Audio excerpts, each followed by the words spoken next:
यावेळी गणपती विसर्जन नाही तर इथं दिवाळी सारखे फटाके फोडले. परवा आजच्या दिवसाची सुरुवात केली ती सेटअप लावून ना. मग आरतीचा टाइम झाला तर आरती करायला आलो ना. मग दुपारची यावेळी टाकली नाचाची जोर. दादा सावी आलते दर्शन आलं तर त्यांचे काढले जरा फोटो. सांच्याला मग सगळ्या पोरावी टाकलेली नाचाची जोर.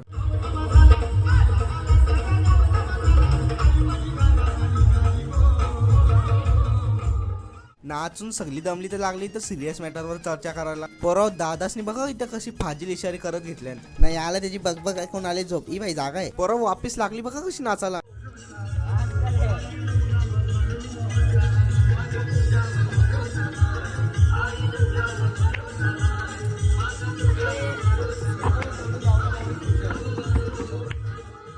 यो बघ कसं नवीन कांगारू डान्स आणले मार्केटमध्ये. नाही बघा कशी एकलीच नाचतं. येरी आहे वाटतं ना. मग घेतली आरती करायला. यो रोहित बघा कशी ढोलकी काट्यांनी वाजवतो. इजे मला मेंदून क्रॅक आले वाटतं. दादासनी बघा कसं बारक्या पोराचं खेळणं ढापले आणि स्वतःच खेळतोय ना. मग सगळ्या वेळी घेतलं बाप्पाचं शेवटचं दर्शन. मग लागलं वापिस नाचायला. इजे मला कधी नाचतं दमबीम नाही लागत काय यांना. इकडे यावेळी विसर्जन करताना का दिवाळी साजरा करताना यांनाच माहिती.